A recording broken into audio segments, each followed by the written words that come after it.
Today on the newscast, that controversial maritime border deal between Israel and Lebanon may be back on. Does it make war with Hezbollah more or less likely? Get my take next.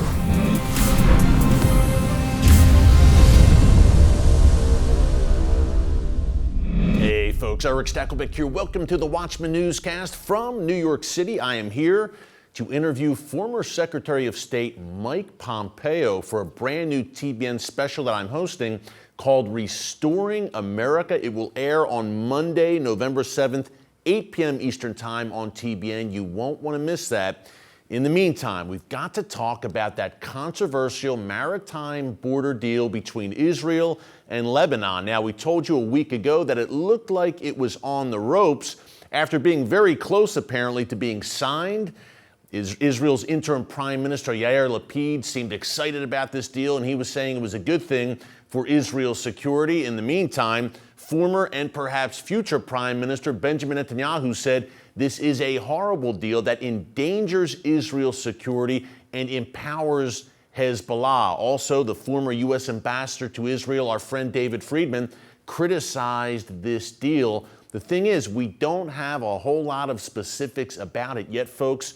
What we do know is that Israel apparently is prepared to give up some of their territory in the Mediterranean to Lebanon in order to allow Lebanon to extract natural gas. Now, as we've told you here in the newscast many times, Israel is a growing natural gas superpower. They just signed that deal back in June with Europe, where Israel will transport natural gas from the Mediterranean off Israel's northern coast to Europe and hopefully help replace some of that lost Russian energy that has come with the falling out between Europe and Russia. Remember, Russia once supplied some 40% of Europe's oil and natural gas. That's now out the window in the wake of the Ukraine war. So Europe is looking for alternative sources of energy, and Israel is number one on their list right now. Now, the update here is that over the weekend, a company called Energene, that is the Greek company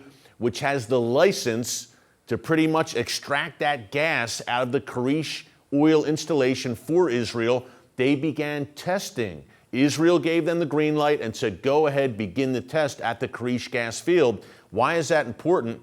Hezbollah has threatened Israel and said, basically, if that Karish natural gas field goes online, we will attack it.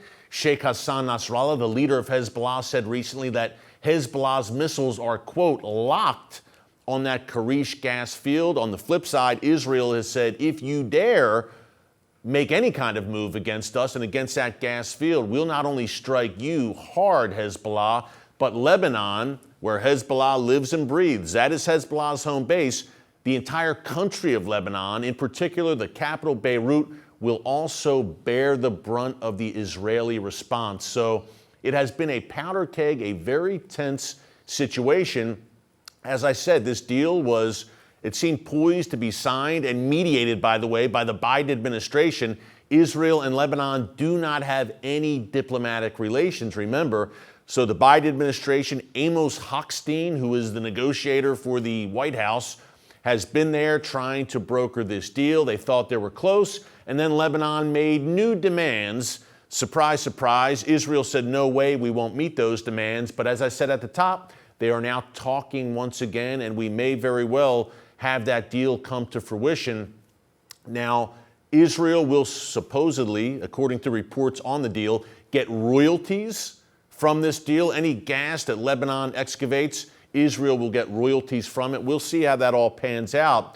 But remember also the Iran factor here, folks. And many have said, look, if Lebanon, where Hezbollah is the most powerful force, make no mistake about it, if Lebanon's going to benefit, then Iran is going to benefit. There's a lot of dynamics here with this potential deal. The other thing to watch, hey, Israel's election is on November 1st. It's a few short weeks away. Yair Lapid is only an interim prime minister. Say he strikes a very bad deal for Israel, and then he's out on November 1st. A lot can happen. 3 weeks in the Middle East is a lifetime.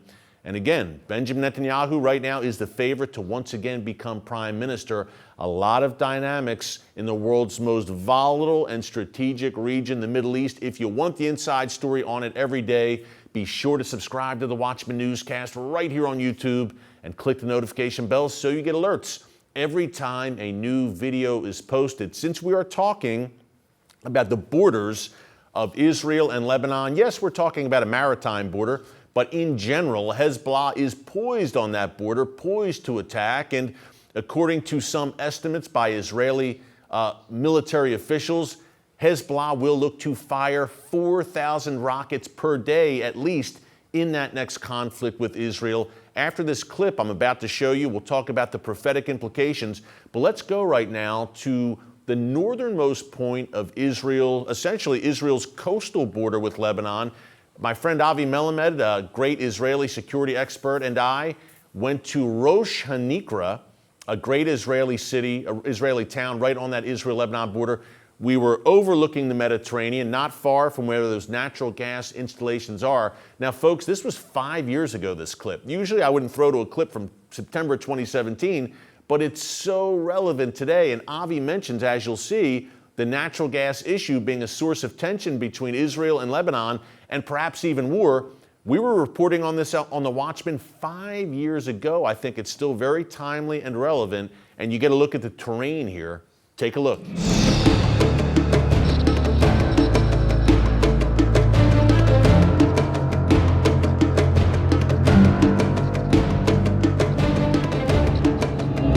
Welcome back to the Watchman from the Lebanon border. We're talking to our good friend Avi Melamed. Avi, I think this is a very appropriate place to wrap up because we have the stunning beauty of this area. This is the northernmost point of Israel's coast. It's Mediterranean coast. But then a stone's throw away, you have that Hezbollah presence. What a contrast. And it's right here on the water. Could be a new front in that Israel-Hezbollah confrontation. Explain that. Well, Eric, that's correct. We are looking at what could potentially ignite the next military round between Israel and Hezbollah, and basically, to be more accurate, between the Iranians and Israel. Because remember, Hezbollah is an Iranian proxy. Of course. The story here is the big, huge natural gas reservoir in the eastern basin of the Mediterranean. As you probably know, there has been huge discovering of amount of gas offshore Israel. Yeah. One of the sections, called Field Number 9, is a controversial area between Israel and Lebanon, where both sides claims to have larger parts of the specific field. Yeah. The United States is trying to broker a deal, so far unsuccessfully. From an American perspective, President Trump has called out Hezbollah. The UN ambassador, Nikki Haley, has called out Hezbollah at the UN. Could that be a game changer going forward as well? Definitely. That could be something very substantial in the long term. Yeah. In the context of what we started, when we started the day, Eric, we talked about the struggle of the Lebanese to try and to regain sovereignty. Right. The very clear position of the United States under the Trump administration, as you accurately mentioned, could boost and support the effort of the Lebanese to regain sovereignty and actually to end the hijack or the kidnapping of the Hezbollah of the state of Lebanon, but it's a long, winding road. Yeah, and I think at the end of the day, Avi, the big story here is that Iranian corridor.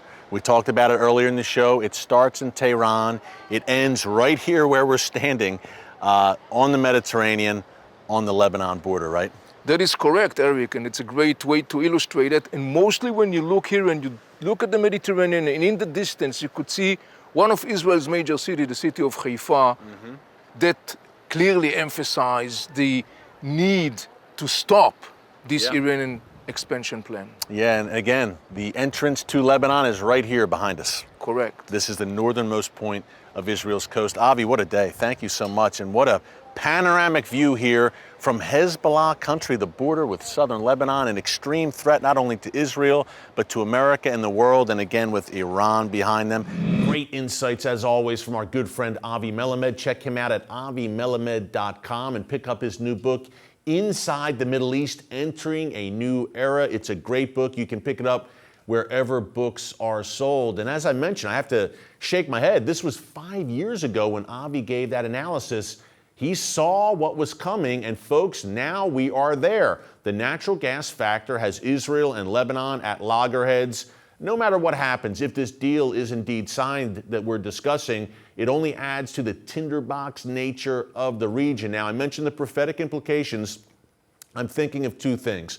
I'm thinking, number one, the book of Ezekiel, chapters 38 and 39, we've talked about it many times here in the newscast, mentions a hook in the jaw of that northern leader who comes down from Russia. Many believe that hook could be Israel's natural gas supplies. Russia wants to have a complete monopoly when it comes to energy, in particular natural gas. That monopoly is gone now that Russia and Europe have had such a dramatic falling out, and Europe is cutting off Russian energy and looking to Israel. Russia will not be very happy about that. Whether Vladimir Putin is the leader or whoever comes after him will not be very happy about that. So that is one factor here. The other factor, I believe, is that coming Great Northern War we've talked about, where Israel will be forced to face off against the likes of Iran and Hezbollah in Lebanon and in Syria as well. That will be a dramatic battle, folks. It's a question not of if, but when that comes. I believe Israel will prevail